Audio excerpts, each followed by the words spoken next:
Assalamualaikum warahmatullahi wabarakatuh. Saya Tuti Mirawati, calon guru penggerak angkatan 11, Kecamatan Pelupat Ilir, Kabupaten Bungo, Provinsi Jambi. Halo sobat penggerak, kali ini saya akan menayangkan video tentang diseminasi budaya positif. Bagaimana cara penerapannya di sekolah maupun di kelas. Selamat menyaksikan. Salam guru penggerak, tergerak, bergerak, menggerakkan. Wassalamualaikum warahmatullahi wabarakatuh. Assalamualaikum warahmatullahi wabarakatuh. Yang terhormat Bapak Kepala Sekolah, yang saya hormati Bapak dan Ibu guru yang ada di ruangan ini. Pertama-tama marilah kita panjatkan puji syukur kehadirat Allah Subhanahu wa taala. Berkat rahmat dan hidayahnya kita dapat berkumpul di ruangan Labor TIK dengan acara aksi nyata diseminasi budaya positif yang akan disampaikan oleh Ibu Tuti Mirawati.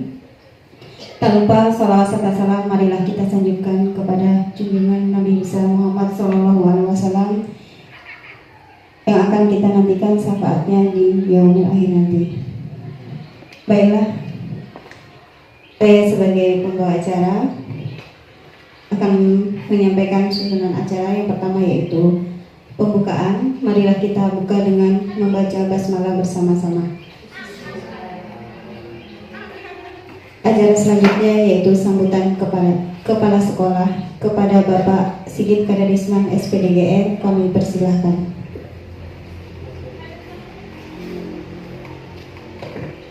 Bismillahirrahmanirrahim. Assalamualaikum warahmatullahi wabarakatuh. Alhamdulillahirrahmanirrahim. Wabihi nasta'inu wa ala umuri dunya wa din. Wassalatu wassalamu ala asrofil anbiya'i wal mursalin wa ala alihi wa sahbihi ajma'in, amma ba'd. Yang kami hormati peserta ataupun calon guru penggerak, yaitu Ibu Tuti Mirawati SPDI. Yang saya hormati Bapak Ibu peserta diseminasi budaya positif, yaitu modul 1.4 ya.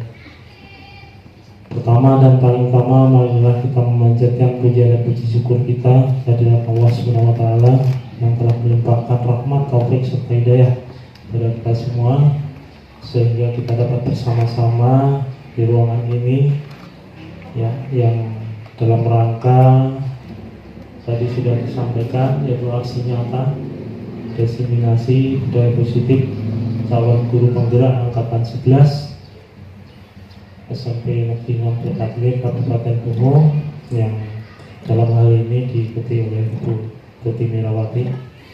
Salawat beriring salam tak lupa kita sampaikan ke hadirat Nabi besar Muhammad SAW, dan mudah-mudahan kita akan masuk golongan umatnya dan mendapat syafaatnya di yaumil kiamat kelak. Amin. Baik, pada kesempatan pagi hari ini ya, kami selaku dari Kepala Satuan Pendidikan mengucapkan selamat kepada Bu Tuti Mirawati yang sudah melaksanakan yaitu kegiatan guru penggerak, calon guru penggerak angkatan 11 yang pada saat ini sudah sampai pada modul 1.4, yaitu aksi nyata. Yang nanti kalau sudah selesai ini nanti akan lanjut lagi ke modul 2.1 ya Bu, kalau tidak salah. Jadi kami sebagai pimpinan lembaga pendidikan selalu mensupport kepada Bu Ira yang sudah mengikutinya, dan mudah-mudahan menjadi inspirasi kepada Bapak Ibu yang lainnya supaya bisa mengikuti ya, karena di dalam program pemerintah ini masih ada satu lagi, yaitu CGP angkatan 12 yang kemarin belum lama ini sudah dijaring seleksi, yaitu PP. Tapi PP itu namanya PP itu mengajar praktik. Namun yang bisa mendaftar itu hanya guru penggerak. Kalau dulu masih bisa, tapi sekarang syaratnya untuk menjadi PP, pengajar praktek itu dia sudah harus guru penggerak dulu. Jadi tidak boleh, memang guru yang belum mengikuti guru penggerak itu tidak bisa. Kemudian juga manfaatnya dari program guru penggerak itu sangat banyak sekali. Yang pertama, kalau guru honorer dia akan mendapat golden ticket untuk mengikuti atau bisa masuk pada PPG, ya kan? Bisa juga nanti kalau yang PNS itu bisa di dalam PMM itu akan sudah memenuhi syarat untuk menjadi kepala sekolah. Namun dengan catatan harus punya sertik dan surat tanda tamat guru penggerak, dan ijazahnya itu bukan main-main. Ini yang menandatangani itu adalah langsung dari dirjen, ya. Bukan hanya dari rektor tapi langsung dirjen GTK, yaitu Bu Nunu, ya, dirjen dari bidang GTK. Kemudian yang berikutnya, pada kali ini yang aksi nyata diseminasi budaya positif ini merupakan nilai-nilai keyakinan, ya, dan kebiasaan-kebiasaan di sekolah, ya, yang harus diikuti oleh semua warga sekolah, ya. Jadi harus ada kesepakatan antara guru penggerak, kemudian seluruh warga sekolah mengikuti keyakinan-keyakinan dan kesepakatan yang sudah disepakati. Jadi istilahnya itu tidak, kita ambil contoh misalnya kita memanggil siswa. Sebenarnya kalau kita mengikuti dari program ini, itu kita tidak boleh menghukum siswa.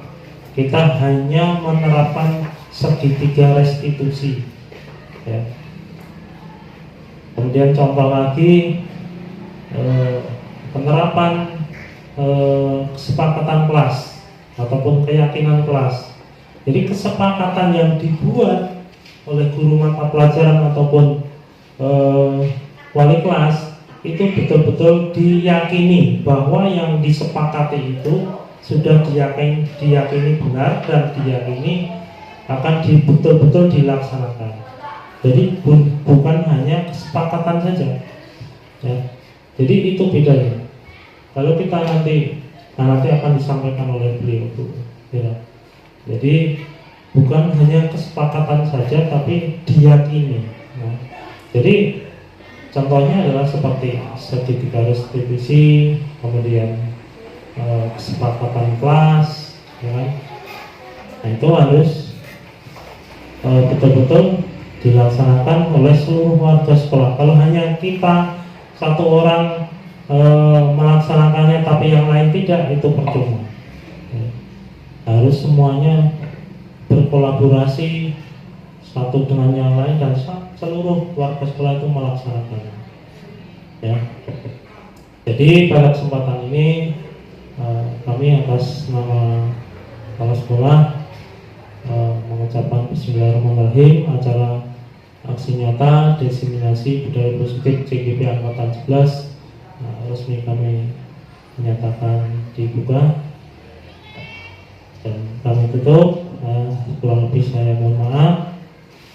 Kami akhiri, wabillahi taufiq wal hidayah. Assalamualaikum warahmatullahi wabarakatuh.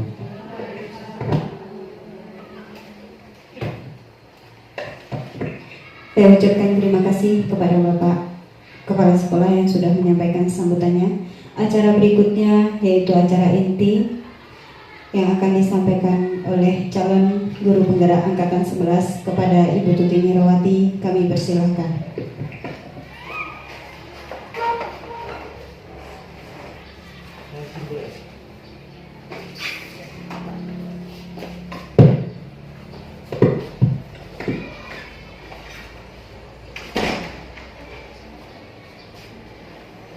Assalamualaikum warahmatullahi wabarakatuh. A'udzubillahi Bismillahirrahmanirrahim. Rabbi shrah li sadri wa yassir li amri wahlul 'uqdatam min lisani yafqahu qawli amma ba'd. Yang saya hormati Bapak Kepala Sekolah yang barusan memberikan kata sambutan, dan saat ini beliau sedang ada kesibukan yang lain. Terima kasih sudah hadir di sini dan mendukung saya. Dan kepada ibu-ibu rekan sejawat di sini, terima kasih juga sudah mendukung saya. Puji syukur kita kehadirat Allah Subhanahu wa taala pada kesempatan pagi hari ini. Kita masih diberi kesehatan jasmani rohani sehingga kita masih bisa melaksanakan aktivitas yaitu proses belajar mengajar pada pagi hari ini, dan sangat spesial saya ucapkan sangat terima kasih di sela-sela ibu mengajar masih meluangkan waktu untuk menghadiri acara saya di sini, aksi nyata diseminasi budaya positif. Kedua kalinya selawat berserta salam tanpa kita sanjungan kepada Nabi besar Muhammad SAW dan ucapan Allahumma sholli ala sayyidina Muhammad wa ala ali sayyidina Muhammad. Semoga kelak kita menjadi umat yang diakui dan mendapat syafaat dari beliau di yaumul akhir. Amin ya rabbal alamin. Baik ibu-ibu yang saya hormati, di sini bapak-bapak nggak ada ya. Semoga nanti bapak fasilitator juga memberikan pemakluman ke kita, karena kita sekolah kecil ya ibu-ibu ya.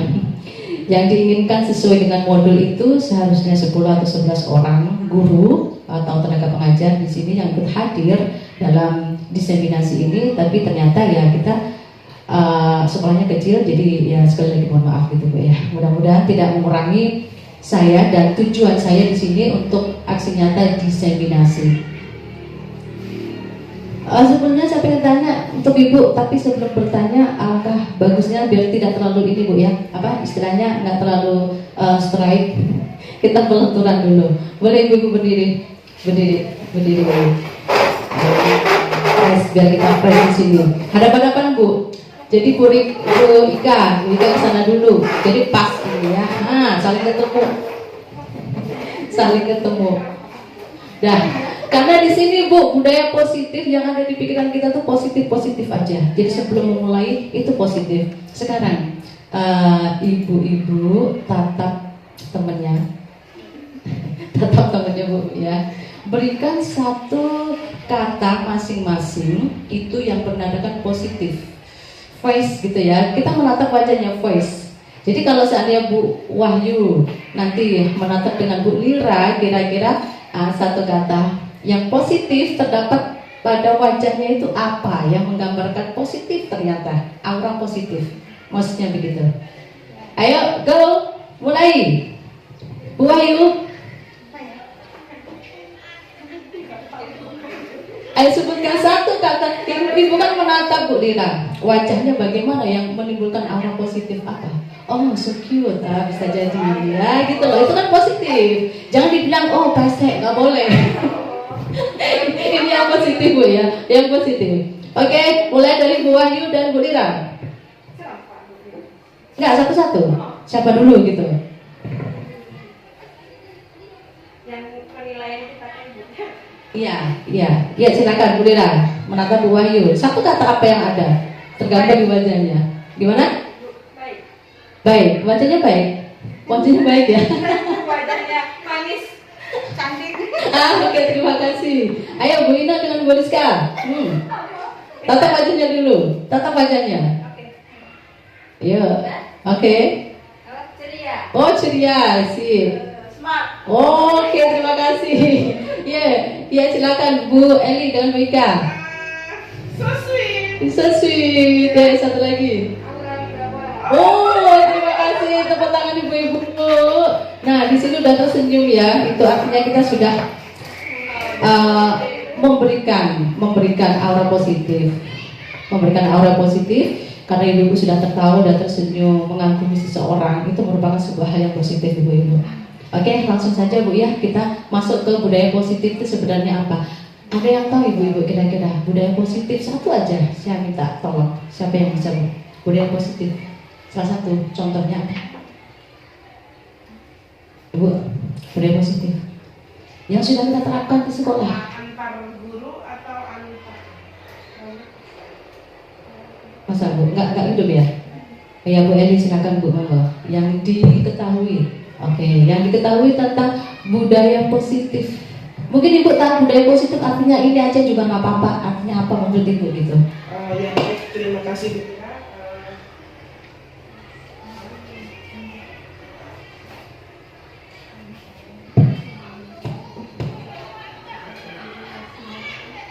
Baik, terima kasih Bu Ira. Sedikit saya ingin menyampaikan, kalau tadi ditanya budaya positif, sependek sepengetahuan saya, dari kata positifnya saja itu adalah berarti baik gitu ya. Jadi salah satu contohnya budaya yang baik kalau antar siswa dengan guru, setidaknya mengucapkan salam atau kemudian menyalami begitu ya. Kalau berjumpa dengan bapak ibu gurunya, salam, memberi salam artinya ya salam juga termasuk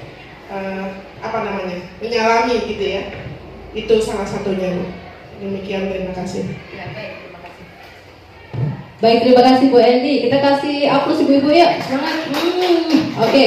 Jadi menurut Bu Eli tadi budaya positif itu mungkin kebiasaan Bu ya, kebiasaan baik yang selalu dilakukan siswa kepada gurunya. Salah satu contohnya betul tadi ada ini salah satu penerapan 5S, salam. Nah itu dia. Nah oke, untuk lebih lanjutnya coba next, mohon Bu Ika di next. Aura positif tadi sudah kita lakukan sama-sama. Ini saya lupa untuk next tadi, kita sudah lakukan sama-sama, saling menatap wajah dan sudah memberikan aura positif masing-masing. Berikutnya. Nah, ibu-ibu, saya sudah mengabarkan di sini sebelum kita mulai diseminasi atau pembelajaran kalau di kelas Bu ya. Nah, kita pasti di awal semester itu memberikan kesepakatan kelas atau keyakinan kelas. Nah, kalau di sini sudah saya buatkan kesepakatan forum diseminasi. Yang pertama adalah menjadi pendengar yang baik. Yang kedua, menghargai siapapun, baik nanti beliau berbicara, memberikan komentar atau memberikan tanggapan, maksudnya seperti itu. Kemudian yang ketiga, lambaikan tangan ketika bertanya. Nah, saya minta 2 lagi Bu. Ibu-ibu, kira-kira apa yang kurang lengkap? Bukankah tadi kesepakatan itu paling bagus untuk kita terapkan secara bersama-sama itu dari kesepakatan kita. Nah, kalau saya sudah menentukan 3, yang 2 dari ibu-ibu apa kira-kira? Bu Dira atau Bu Rizka apa kira-kira? Tambah 2 lagi. Ya.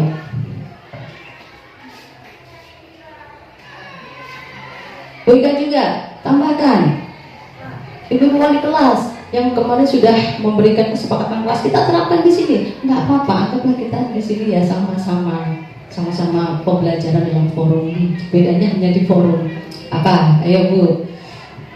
Boleh dari Bu Eli 1, Bu Rizka 1. Jadi pas nanti di situ. Nah, sesuai. Bu, apa kira-kira monggo? Gimana? Nah, Bu Wahyu, kesepakatan kelas, kesepakatan forum kita Bu, 1 aja. Apa kira-kira Bu? Lengkapi. Yang masih kurang.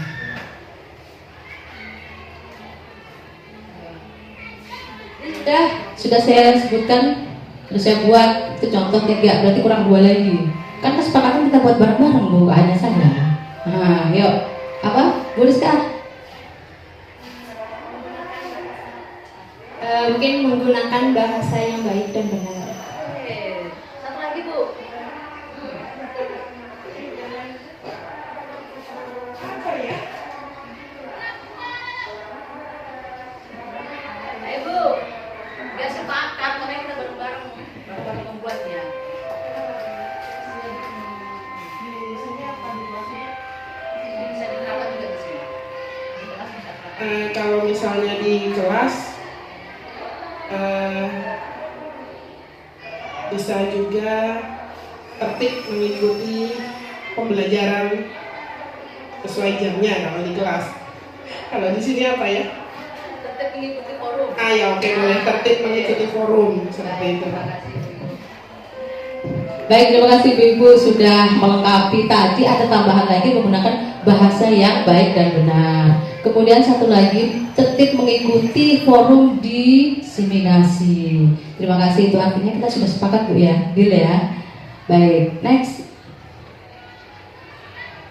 Nah Ibu-ibu, dalam disiplin positif itu tidak lepas adanya proses seorang guru, ya, dimana di kelas itu ibu-ibu, mungkin ibu-ibu di sini sebagai wali kelas sudah menerapkan ya. Saya kemarin pernah membaca, sudah sebagian tertempel di mading, bukan mading, di ruangan itu ada kesepakatan kelas. Nah, kesepakatan kelas itu kan dibikin antara adanya siswa dengan guru. Karena apa Bu di sini? Kalau seandainya kesepakatan hanya ditentukan oleh guru saja, tidak adanya siswa, nanti akan banyak pemberontakan dari siswa.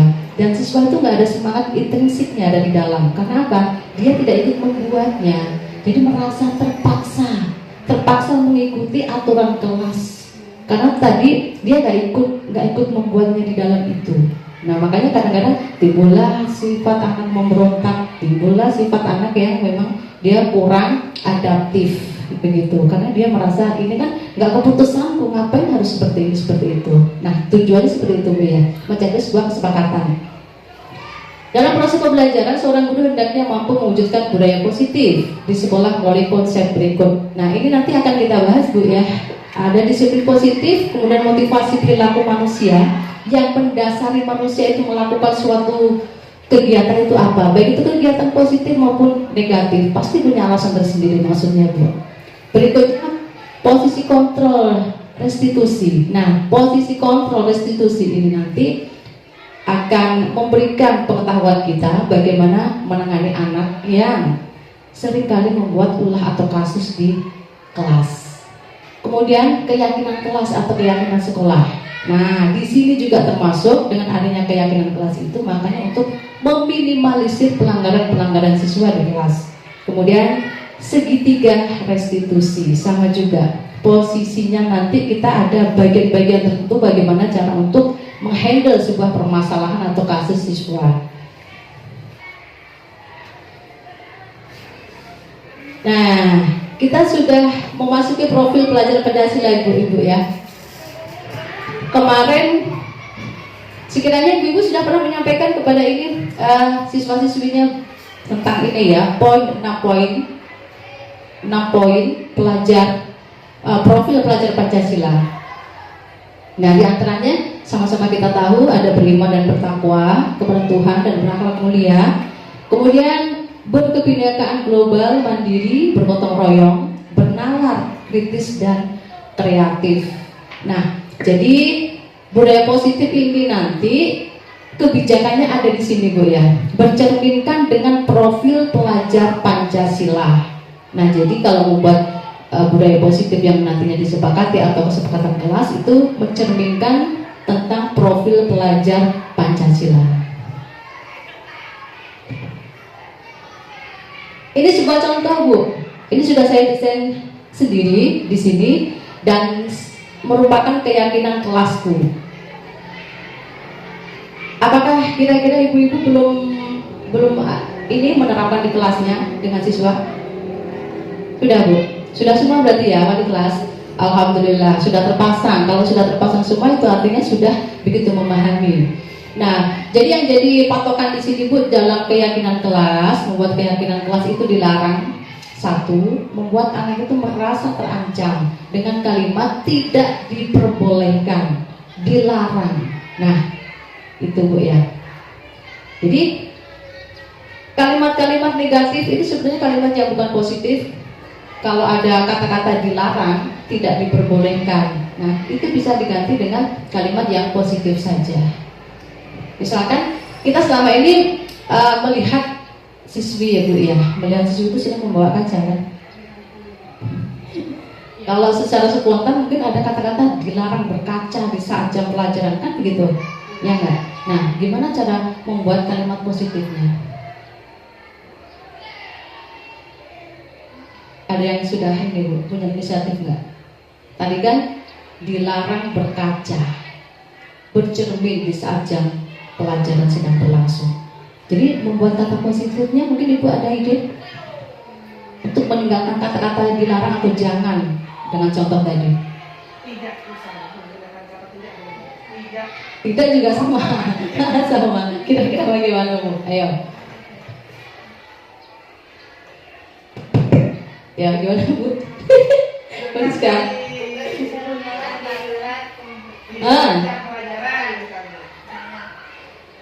Gimana tadi Bu Rizka? Bercerminlah di luar jam pembelajaran. Oke. Bercerminlah di luar jam pembelajaran, berarti ketika istirahat, begitu Bu ya. Nah, bagus sekali, luar biasa Bu Rizka. Ini salah satu contoh. Karena tadi, kenapa kalau kita menggunakan kata-kata itu terkesan mengintimidasi Bu ya? Dilarang. Oh, dilarang itu berarti keras. Oh, begitu. Itu cuma sekedar contoh saja Bu ya. Baik, saya pikir ibu sudah paham. Jadi nanti kalau seandainya mau menerapkan, mungkin belum terpasang, baru dirancang gitu, tolong dihindari dengan kata-kata yang membuat siswa itu merasa terintimidasi. Next Bu Ika. Ice breaking. Oh, udah masuk ice breaking lagi. Baik, ice breaking.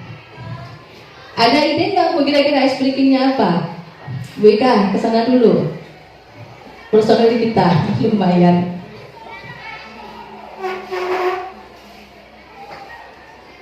Ice breaking ibu-ibu. Berdiri lagi Bu.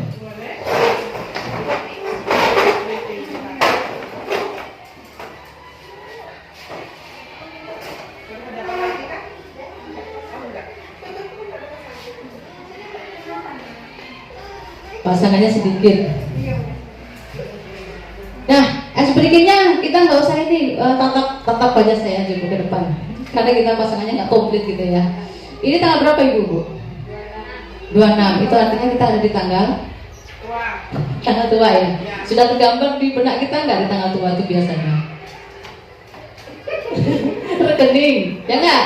Saldo, ya kan? ATM kan begitu Bu ya biasanya. Nah, sekarang ibu-ibu masing-masing memiliki wajah atau ini face, ilustrasikan dengan face kita. Gimana kalau seandainya di tanggal tua ini semua serba terlambat, rekening belum terisi, face kita, saldo kita, kemudian ATM juga belum. Nah, kira-kira gimana? Gajian juga masih menunggu beberapa hari lagi ke depan. Dah, yuk ekspresikan ibu-ibu. 1, 2, 3. Oh, gitu rata-rata ya. Baik, terima kasih. Wadah manjun semua, wajahnya manjun-manjun. Kasih aplaus dulu Bu, biar semangat. Next. Berikutnya Ibu, kebutuhan dasar manusia. Yang sudah saya sebutkan tadi, kebutuhan dasar manusia. Setiap manusia itu punya kebutuhan gitu Ibu. Ibu Ika, kebutuhannya apa sih sebenarnya, pengen apa? Satu aja sebutkan. Kebutuhan hidup pertama mungkin sandang Ibu. Oke, sandang ya, kebutuhan hidup. Ada lagi di bagian sini, ayo. Bu Lina apa kebutuhannya?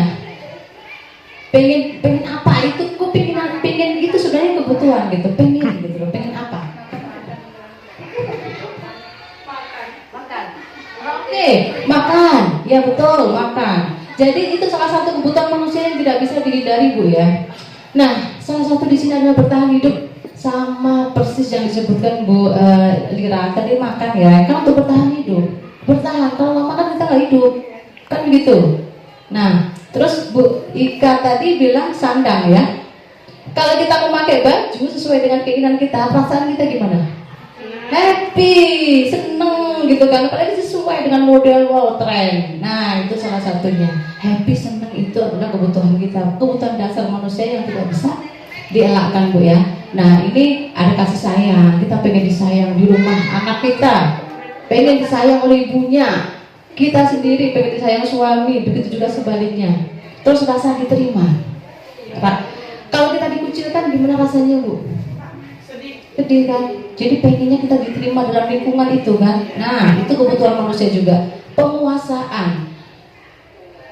Setiap orang dia melakukan sesuatu pasti ada alasan. Salah satunya adalah penguasaan. Dia pengen menguasai. Apakah itu menguasai dalam forum tersebut, lokal tersebut, dalam lingkungan dan sebagainya. Nanti akan ketemu di sana Bu. Kebebasan, nggak enak rasanya kalau dikekang Bu ya. Pasti pengen bebas secara jiwa dan raga kita, pengen bebas. Kemudian kesenangan. Next, kita sudah membahas kesenangan tadi Bu. Nah ini Bu, kita selalu menemukan kasus, banyak masalahnya, apapun kasus sebenarnya yang terjadi di lokal ketika kita mengajar, baik itu anak tidur, baik itu ribut dengan temannya ketika materi pembelajaran sedang berlangsung, dan masih ada lagi baik itu anak-anak mungkin makan di dalam ketika proses pembelajaran. Tapi di sini yang saya angkat ini Bu ya, yang jarang tersorot di depan kita. Anak-anak kalau melakukan ini otomatis di luar kan Bu, di luar jam pelajaran kan, tapi itu sebenarnya masuk kasus juga. Nah, luput dari penglihatan kita karena mereka tuh mungkin bisa di kantin melakukannya atau mungkin sedang istirahat. Nah, jadi studi kasus murid yang suka memalak teman di sekolah. Latar belakangnya Ardi adalah seorang murid kelas 8 SMP yang sering terlihat dominan dan berani di antara teman-temannya. Belakangan ini beberapa murid mulai mengeluhkan bahwa Ardi sering meminta uang atau barang milik mereka secara paksa. Nah, berarti dia main rebut-rebut aja ini. Ketika ditanya, Ardi mengaku bahwa dia hanya bercanda dan bermain-main, tetapi teman-temannya merasa terancam dan takut. Jadi ini keterangannya udah beda Bu ya. Next. Nah, alasan Ardi yang pertama, kenapa melakukan pemalakan itu? Ardi mengungkapkan bahwa dia suka mendapatkan perhatian dan merasa senang ketika bisa mengendalikan teman-temannya. Namun, Ardi juga mengaku tidak sadar bahwa tindakannya membuat teman-temannya merasa tidak nyaman dan takut. Nah, kira-kira Ardi ini tadi masuk ke kebutuhan yang mana Bu? Ardi mengungkapkan bahwa dia suka mendapatkan perhatian, kasih sayang berarti ya. Dia pengen mendapatkan perhatian, kasih sayang. Kemungkinan di luar atau di rumah dia kurang karena kesibukan bapaknya, kesibukan orang tuanya mungkin. Nah, jadi dia melampiaskannya dengan kegiatan seperti ini. Itu artinya perhatian, dia pengen mendapatkan perhatian, dia senang. Pokoknya kalau udah jagilin anak, jagilin orang itu dia senang aja. Mungkin karena dia kurang bisa melampiaskan kesenangannya di rumah. Kemudian bisa mengendalikan teman-temannya. Nah, mengendalikan, betul kata Bu Eli tadi, berarti dia bersikap kuasa kan? Ternyata mereka bisa tak kacungin kan begitu. Takut dengan diriku, hebat. Nah, menurut dia mungkin, nah ini masuk ke penguasaan, seolah-olah menjadi seorang raja, begitu istilahnya. Next. Alasan Ardi yang kedua, memalak bisa menjadi bentuk pelarian dari stres atau rasa tidak aman yang dirasakan ketika di rumah. Nah, itu Bu. Jadi tidak aman atau butuh kebebasan. Dia merasa dalam kebutuhan manusia itu dia pengen bebas. Ya kan Bu? Tadi ada di situ rasa bebas kan? Rasa pengen bebas karena dia bosan di rumah. Jadi dia memiliki pengen melampiaskan kebebasannya itu di sekolah. Karena di rumah mungkin tetapnya cuma gadget, makan, terus kemudian dia hanya tiduran, ditambah lagi kurangnya komunikasi juga bisa jadi ya, yang melatar belakangi kenapa sampai dia tuh merasa dirinya tuh kurang bebas kalau di rumah. Ini alasan yang terakhir ibu-ibu.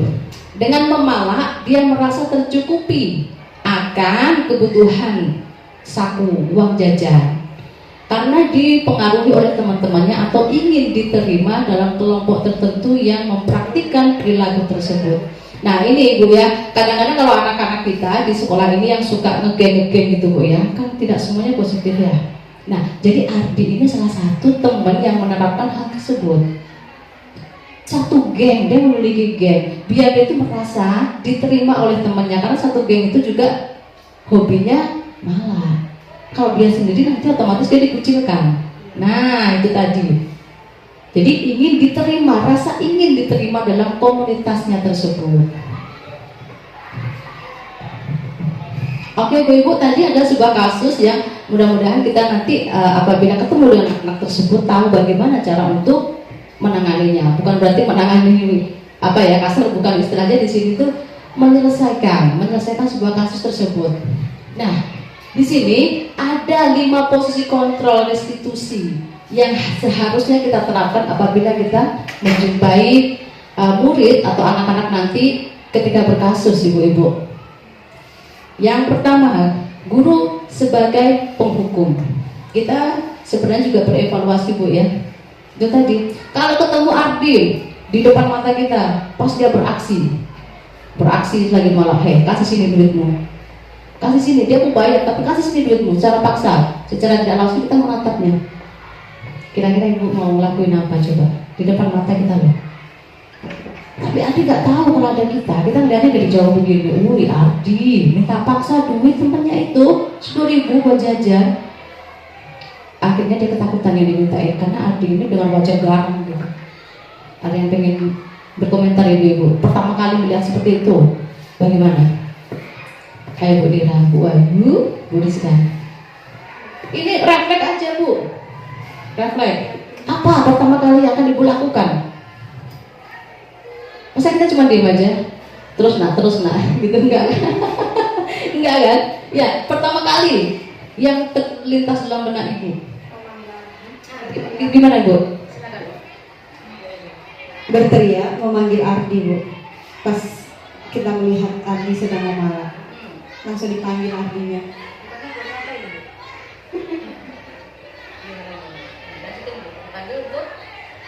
Dimarahin.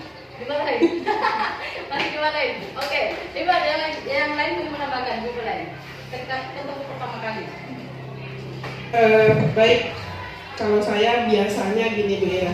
Kalau nampak anak-anak yang katakanlah melanggar aturan, salah satunya malak tadi kata Bu Ira ya, sesuai dengan studi kasus yang Ibu sajikan, nampak di depan mata anak seperti itu, Adi pasti langsung berteriak gitu ya, nggak boleh gitu, biasanya gitu.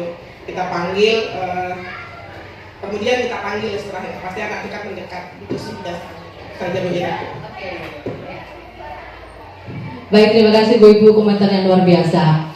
Itu adalah reaksi kita pertama kali ya. Ada tadi yang geram, melihat, kok begitu sih, akhirnya kita marah Bu ya. Ada yang Bu Eli tadi bilang, ya dipakein dulu, otomatis kan dia terhenti gitu aksinya ya. Kemudian dipanggil tidak hanya sebatas dipanggil, tapi kan dipanggil untuk lebih dalam lagi. Mungkin ada pendekatan yang akan kita lakukan. Dan di situ kita akan mengetahui kenapa, kan gitu Bu ya. Alasan tadi seperti yang saya bilang, sama-sama kita dengarkan tadi Bu ya, bahwasanya seseorang itu melakukan sesuatu karena dia memiliki kebutuhan dasar. Itu tadi Bu ya, memiliki kebutuhan dasar. Ada alasan tersendiri kenapa dia melakukan itu, kan begitu. Oke Bu, nanti akan ketemu juga di restitusinya. Nah, yang berikutnya adalah ini tadi ya Bu ya, guru sebagai penghukum. Kalau guru sebagai penghukum bisa jadi, Adi, apa yang kamu lakukan sini, kembalikan. Nah, kalau enggak, kamu bakal hormat bendera karena kamu ini sudah merupakan kesalahan dan melakukan kesalahan. Karena akibat dari perbuatanmu kamu berhak untuk hormat bendera. Itu penghukum Bu ya. Memberikan supaya itu enggak ulang lagi akhirnya secara emosional dan fisikis. Nah, begitu. Itu contohnya. Itu yang kedua, guru sebagai pembuat merasa bersalah. Nah, ini dia Bu, guru sebagai pembuat tuh subjeknya, orang yang melakukan tersebut merasa bersalah, dia melakukan sesuatu. Kamu nyadar nggak apa yang kamu lakukan itu salah? Nah, langsung menyentuh kadang Bu ya, begitu. Terus yang ketiga, guru sebagai teman. Oke, mungkin ada guru juga yang di luar kebiasaan mengajar, dia masih akrab aja kayak biasa aja. Ada yang sebagian jaga image guru, nanti kamu sana bergaulah dengan muridmu. Ada yang seperti itu Bu ya. Nah, berikutnya guru sebagai pemantau, memperhatikan, melihat dari kejauhan, dia memantau gitu. Seperti apa sih perkembangan anak ini? Dan yang terakhir, guru sebagai manajer. Manajer di sini Artinya dia bisa mengendalikan segala sesuatunya, namanya manajer Bu ya. Berarti bisa mengendalikan segala sesuatunya dengan keadaan baik, bisa menuntunnya, memberikan contoh, kemudian bisa menyelesaikan sebuah masalah itu tanpa harus memberikan rasa mengintimidasi siswa. Dan siswa itu juga tidak merasa ini akibat dari kesalahanku tadi akhirnya membuat aku sakit mental gitu, enggak. Karena kita kan manusiawi Bu ya. Oke. Next. Begini Bu, yang tadi sudah kita pelajari tadi tentang 5 posisi kontrol. Ini dia. Penghukum. Guru berbuat menghardik, menunjuk-nunjuk, menyakiti, menyindir. Poinnya Bu ya. Nah ini dia. Kita sebenarnya di sini juga bisa evaluasi diri Bu ya. Nah seperti itu. Terus membuat orang merasa bersalah. Dia berceramah mengatakan seharusnya ibu kecewa, bapak kecewa karena kamu telah berbuat seperti itu. Nah itu kalimatnya. Kemudian dia akan berkata, kamu seharusnya sudah tahu ibu telah sekali mengatakannya. Ibu stres. Nah karena kalau kita emosi itu kadang-kadang nggak apa Bu ya, nggak keluar kata-kata yang di luar nalar kita gitu loh. Ibu udah stres ngurusin kamu, berkasus lagi. Nah itu contohnya seperti ini Bu, buat orang merasa bersalah. Jadinya kok ibu kayak gitu dengan aku ya. Nah seperti itu. Kemudian ini teman yang dilakukan guru, poinnya yang sering dilakukan adalah membuat alasan-alasan untuk muridnya. Tuh, dengan kalimat ayolah lakukan demi ibu, masa kamu tidak mau? Ingat tidak, bapak pernah bantu kamu atau ibu pernah bantu kamu dulu. Haha itu. Nah, jadi dia tuh nganggapnya kayak teman biasa. Mungkin anak itu ribut di kelas, kita melalui pendekatan sebagai teman. Nah, contoh kalimat juga seperti itu tadi Bu ya. Kemudian pemantau. Berarti kalau pemantau di sini guru itu sering dia melakukan menghitung dan mengukur. Nah, sejauh ini setelah diperhatikan ternyata, nah itu biasanya selalu berhubungan dengan pemantau. Kemudian yang dilakukan, sering dilakukan guru tersebut berkata apa peraturannya, peraturan sekolah itu seperti apa. Nah begitu Bu. Itu dia memantau, melihat dari kejauhan. Ketika melihat anak terlambat juga, terkadang kita sering menjumpai seperti itu. Nah manajer, posisi guru sebagai manajer di sini adalah yang sering dilakukan seorang guru, mengajukan pertanyaan-pertanyaan. Seperti kasus tadi Bu ya, kita manggil anak dulu. Walaupun pertama untuk menghentikan supaya dia terkejut, nggak apa-apa, kenceng dulu Bu, manusiawi kan, kenceng, hei, nah, akhirnya dia tersentak. Ternyata ibu itu, gitu. Kemudian kita panggil itu kan kita tanya, apa sih alasan kamu melakukan pemalakan? Kan begitu Bu ya maksudnya.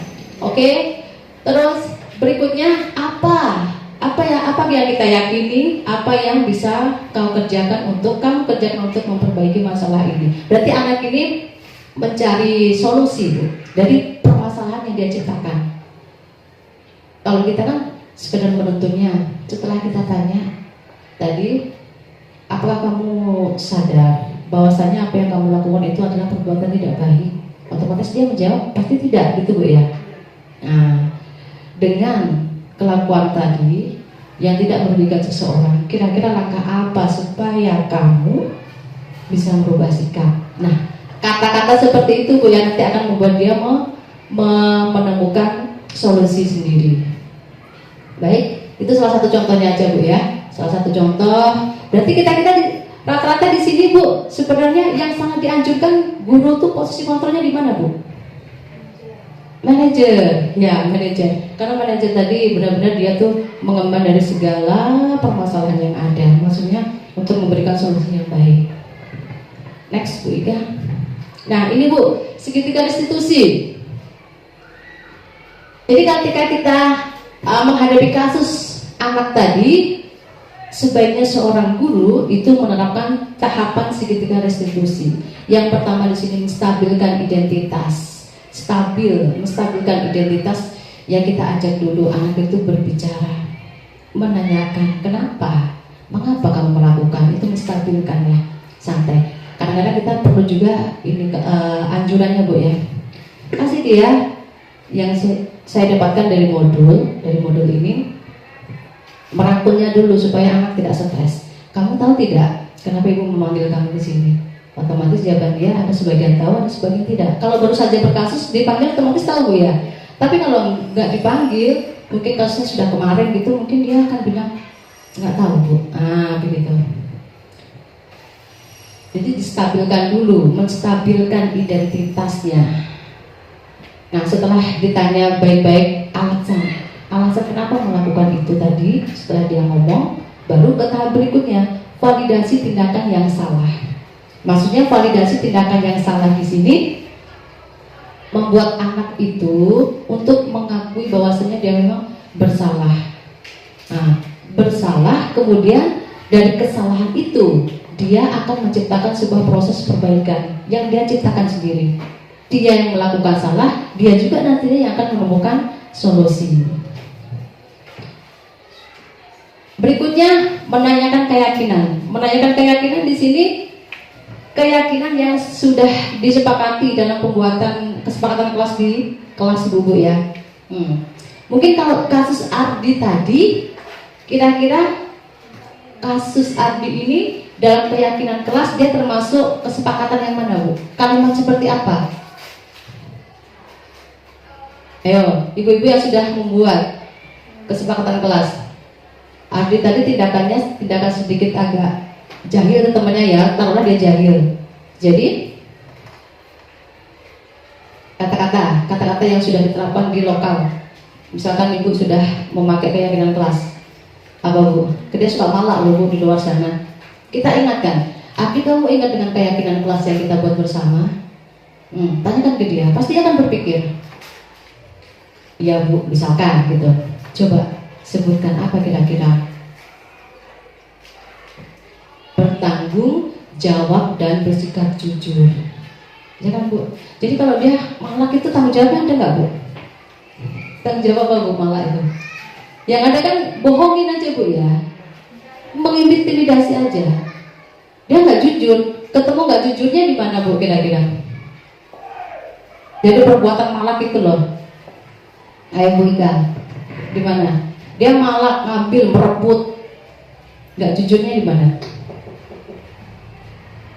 Nggak jujurnya malah biasanya kan untuk jajan gitu ya Bu ya. Ya betul. Katanya tidak bawa uang saku, bawa anak-anak biasanya gitu. Jadi minta bingung untuk jajan, aku nggak bawa uang. Nah, jadi padahal dia bawa, tapi untuk tambahan mungkin atau untuk ya memang karena jahil tadi. Jadi ada hobi dia yang seperti itu. Oke, terima kasih Bu Dewi. Baik, jadi bisa kita kaitkan Bu ya. Akhirnya kan dia sadar, berarti dia tidak taat dengan keyakinannya, kan gitu Bu ya. Nah itu yang dimaksudkan nanti. Silakan di next Bika. Nah ini menstabilkan identitas. Dilakukan berdasarkan prinsip bahwa membuat kesalahan adalah bagian dari proses pembelajaran. Mengubah identitas murid dari orang yang gagal karena melakukan kesalahan menjadi orang yang sukses. Nah, kalimatnya Ibu untuk membuat stabil, anak menstabilkan identitas ini. Semua anak, semua orang pasti telah berbuat kesalahan. Termasuk ibu atau termasuk bapak memanggil kamu ke sini tidak luput dari kesalahan. Tapi di sini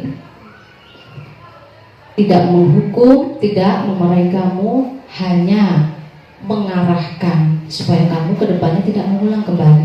Nah, kalau kalimat seperti itu enak kan Bu? Nah, begitu kira-kira. Itu adalah menstabilkan identitas. Begitu. Silakan di next. Validasi tindakan yang salah. Nah, ini melibatkan pengakuan dan penerimaan, perasaan serta tindakan murid. Bahkan jika mereka telah melakukan kesalahan, sehingga guru lebih mengenali dan mengakui kebutuhan murid. Oke. Alasannya apa sih kamu berbuat malak teman-temanmu? Kan banyak tadi tiga alasan Bu ya. Bla bla bla bla. Di situ kita tahu, oh, berarti di rumah mungkin dia bosan, pelampiasan. Begitu tadi yang sudah kita ini bahas bersama Bu ya di awal tadi. Nah, ini merupakan sebuah validasi tindakan yang salah, mengetahui, setidaknya kita mengetahui ada unsur apa sih anak ini melakukan seperti itu. Tidak langsung ngejat, oh kamu anak yang begini, gak boleh harusnya begitu. Dalam restitusi kita itu dilakukan seperti itu, Bu. Next. Nah, menanyakan keyakinan betul tadi. Jadi dilakukan dengan memberikan pertanyaan kepada siswa untuk memunculkan motivasi intrinsik dari dalam. Itu artinya kan sudah kita buat sama-sama kesepakatan, Bu ya. Nah, jadi muncul intrinsik kalau kita sudah melakukan membuatnya bareng-bareng. Misalkan misalkan tadi berkata jujur dan bertanggung jawab dengan pekerjaan kelas misalkan. Apakah itu menyapu, piket, dan mengerjakan tugas. Otomatis dia nanti akan menyebutkan, oh iya, aku yang membuat, kenapa aku yang melanggarnya. Itu maksudnya, Bu ya. Jadi memunculkan motivasi intrinsik sehingga mampu mengaitkan keyakinannya dengan tindakannya. Ayo Bu Ika, next lagi. Baik, terima kasih. Ternyata sudah sampai di sini, Bu ya. Saya pikir masih ada satu materi. Oke, kesimpulannya ibu-ibu, kita kalau ada budaya positif di sekolah itu artinya harus disepakati antara siapa pembuatnya, kemudian pesertanya bagaimana, kemudian lingkungannya itu mau menerima enggak.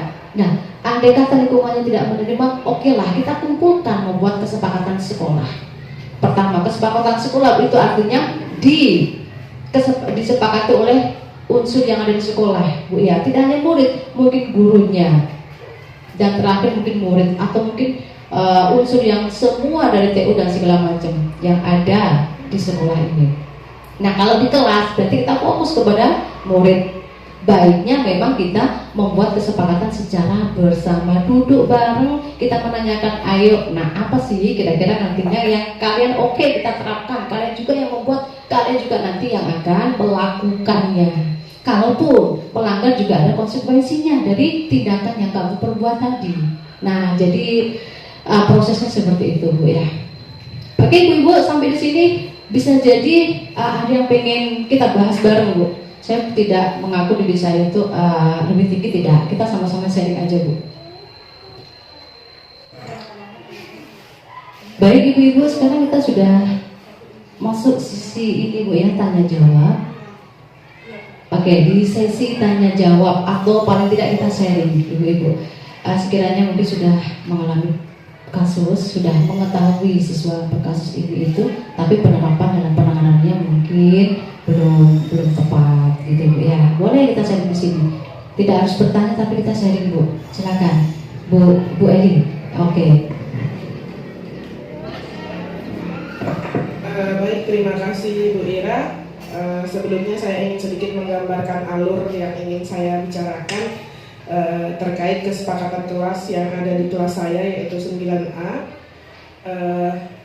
Ketika membuat kesepakatan kelas ini, saya merancang, atau bukan saya, tapi saya dan anak-anak di 9A itu membuat 5 poin kesepakatan. Saya bacakan, boleh Bu? Dari awal, yang pertama itu datang atau masuk kelas tepat waktu. Kalau datang itu diarahnya ke pagi, masuk sekolah. Kalau masuk kelas itu arahnya ke jam setelah istirahat, karena kita juga melihat realnya anak-anak sering terlena di jam istirahat gitu kan ya Bu. Jadi sehingga saya dan anak-anak saya di 9A itu ingin mereka lebih disiplin gitu ya. Kemudian yang kedua, berpakaian rapi sesuai dengan aturan sekolah. Itu ya pakai ikat pinggang dan perlengkapan yang lain. Kemudian yang ketiga, melaksanakan piket kelas dengan penuh tanggung jawab, karena kita juga sama-sama paham nyatanya anak-anak sering lalai. Saya ingin di 9A itu lebih tertib. Kemudian poin keempat, berbicara dengan sopan pada guru dan juga teman. Tidak usah saya panjang lebar, langsung ke nomor 5, poin yang ingin saya yang ingin saya temukan di sini, mungkin solusi atau penanganan lebih lanjutnya, yaitu menyelesaikan tugas sesuai waktu yang ditentukan atau disepakati. Bayangan saya seperti ini, Bu. Beberapa anak ada yang memang menyelesaikan tugas sesuai dengan waktu yang kita tentukan pada mapel tertentu. Tapi beberapa yang lain andai kita berikan tugas, kemudian tidak selesai dengan waktu yang kita berikan, kita beri perpanjangan waktu, mungkin dibawa pulang. Nah, mereka tidak, rasanya itu tidak apa ya, iya, molor-molor terus gitu kan. Sehingga kesepakatan ini saya buat untuk menertibkan itu. Saya buat dan saya sepakati dengan anak-anak di 9A. Nah, ini kalau saya sendiri, karena kaitannya bunyinya tadi adalah menyelesaikan tugas sesuai waktu yang ditentukan atau disepakati. Ini tidak satu mapel yang saya maksud di sini itu, Bu. Tidak mapel saya sendiri, tapi juga terkaitan dengan mapel yang lain. Jadi gimana ya kira-kira tepatnya gimana kira-kira tindak lanjut atau solusi dari kesepakatan yang kami buat di 9A ini, Bu, seperti itu. Terima kasih. Baik, terima kasih Bu Eli sudah mau berbagi atau sharing di sini. Ini sama saja masuk ke dalam studi kasus, Bu ya. Jadi dalam modul ini ditawarkan tadi segitiga restitusi. Apalagi anak itu melakukannya bukan hanya satu mapel, Bu ya. Tak ulang mungkin dia 3 mapel, 5 mapel. Anaknya seperti itu. Kembali lagi kita mengingat pada kebutuhan dasar manusia, Bu. Nah, tadi kan ada kebebasan, penguasa, ada yang diperhatikan, yang diterima. Nah, begitu. Untuk langkah awalnya kita panggil dulu. Kita stabilkan dulu. Jadi menstabilkan identitas tadi. Anak ini kita rangkul. Ya seperti tadi, Bu, kamu tahu kenapa ibu panggil kamu ke sini? Karena dia udah menjadi kebiasaan selalu telat, selalu berulah dan tidak tepat waktu mengumpulkan. Karena itu sudah jadi kebiasaan dia, pasti dia tidak merasa tahu gitu kenapa dipanggil, Bu ya. Nah, di situ menstabilkan masalahnya, Bu. Bisa jadi dia tuh melakukan hal seperti itu, ada unsur di rumah kurang diperhatikan orang tua. Ketika dia waktunya belajar, orang tua juga asik nonton TV. Nah, tidak memperhatikan apakah anaknya benar-benar belajar, ngecek ke kamarnya atau mungkin dia asik main game. Nah, di situ berarti dia tadi kan kasih sayang itu kan ada kebutuhan dasar tadi. Salah satunya contohnya seperti itu, Bu. Bisa jadi anak melakukan itu di satu mata pelajaran karena dia merasa bosan, Bu. Teknik yang kita ajarkan, kita sebagai guru, Bu ya, metode yang kita ajarkan itu anak tidak merasa termotivasi. Kadang pelampiasannya ada yang juga yang langsung tidur kan, Bu. Kita sering menjumpai ya. Nah itu kita tadi kalau langsung hati dia bangun, jangan tidur. Oh, yang lain pada semangat kamu dengan itu Bu ya. Jadi hal seperti itulah yang harus kita terapkan. Setidaknya kita mencari tahu dulu, menstabilkan masalah. Kenapa si anak ini begini? Berikan alasan mengapa. Di antara ini kalau sudah dalam penelitian, Bu ya, ada 10 siswa 20 agak ramai. 20 siswa di lokal yang melakukan ternyata hanya 1, 2, 3. Berarti yang bermasalah siapa, Bu? Anak tersebut kan? Nah, itu tadi. Kita boleh mencobanya untuk segitiga restitusi tadi, Bu. Kalau seandainya saya nggak ini, Bu, nggak semangat untuk belajar ini itu karena begini. Nah, kesepakatan kelas tadi gimana? Bukannya kamu kemarin juga pernah membacakannya atau ikut andil dalam pembuatan keyakinan kelas. Nah, gimana kira-kira? Ibu-ibu yang lain ada yang pengen menambahkan? Sharing. Bu ini bagaimana? Monggo, Bu, komennya. Ya, baik, berarti tetap kembali ke pertama tadi ya, Bu, bahwa kita kembalikan dulu identitasnya. Apa yang tadi bunyinya? Stabilkan identitas seperti itu ya, Bu ya. Itu langkah awal, kita stabilkan dulu identitas si anak ini. Karena pada dasarnya setelah kita selidiki mungkin kita akan tahu kebutuhan dasar anak yang belum tercukup itu ini, begitu ya, Bu ya. Oke, baik, terima kasih, Bu, itu saja. Baik, terima kasih, Bu. Semoga kita nanti bisa menerapkan segitiga restitusi, Bu ya, bisa menstabilkan identitasnya. Setelah itu kita validasi kesalahan dia. Kemudian yang terakhir kita ingatkan keyakinan yang sudah kita sepakati di kelas itu loh. Apakah itu merupakan suatu perbuatan tidak baik yang kamu lakukan, itu bisa melanggar keyakinan yang kita buat bareng-bareng. Nah, cukup seperti itu aja, nanti anak sudah berpikir sendiri, Bu. Mudah-mudahan. Yang penting cara kita untuk memperlakukan anak. cara kita untuk merangkul anak tersebut sebagai posisi kita untuk memilih sebagai posisi manajer tadi Bu ya. Ada satu lagi pertanyaan Ibu-ibu, monggo Bu Rizka atau Bu Lira atau Bu Ika. Silakan, Bu Ika, monggo silakan bertanya. Ya, terima kasih Bu atas kesempatannya. Dari awal tadi kan sudah dibahas tentang budaya positif, terkaitannya dengan kesepakatan kelas yang dibuat antara wali kelas dan siswa. Jadi sebenarnya dari situ, dari kesepakatan kelas itu, keterkaitan antara budaya positif itu di bagian apanya gitu? Mungkin bisa itu saja. Terima kasih. Oke, terima kasih Bu Ika sudah mempertanyakan keterkaitan tentang budaya positif dengan keyakinan kelas yang sudah disepakati tadi antara guru, wali kelas maupun siswa di dalam lokal tersebut. Baik, sesuai dengan pemahaman saya Bu ya, budaya positif ini kaitannya sangat erat dengan keyakinan kelas. Budaya positif tadi adalah kebiasaan baik yang kita terapkan di lokal. Contohnya kalau keterkaitan tadi Bu. Jadi sementara anak membuat keyakinan kelas, otomatis tujuannya adalah untuk membiasakan hal-hal baik. Begitu kan Bu? Nah, jadi keterkaitannya di sini adalah saling sinkron. Ada kayak sejenis apa istilahnya itu ya, energinya bersinergi. Adanya keyakinan kelas, maka membiasakan anak untuk berbuat atau menegakkan hal-hal positif. Contoh kayak tadi kasus anak yang kebiasaan mungkin malam. Oh, dengan dia melihat keyakinan kelas, akhirnya dia menyadari bahwasanya perbuatan dia itu memang tidak baik, begitu.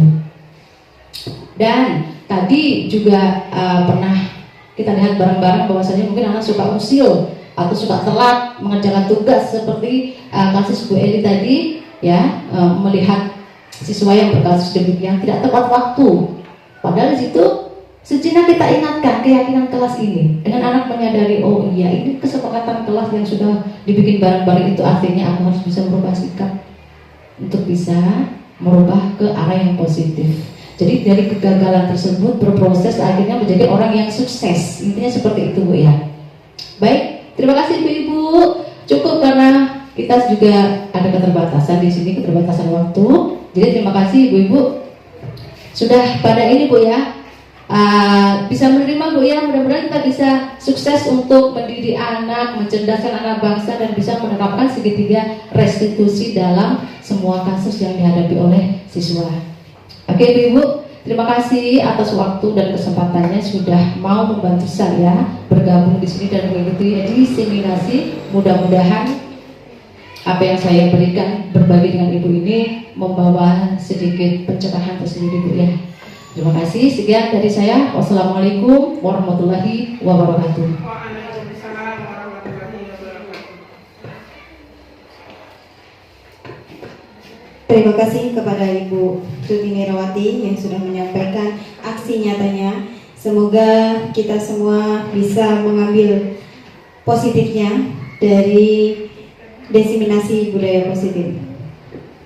Acara terakhir yaitu penutup. Mari kita tutup dengan baca hamdalah bersama-sama. Baiklah, saya sebagai pembawa acara mohon maaf jika ada kata-kata yang salah dan kurang berkenan. Saya akhiri, wabillahi taufiq wal hidayah. Wassalamualaikum warahmatullahi wabarakatuh.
Semoga kesepakatan kelas yang kita buat ini kita jadikan sebagai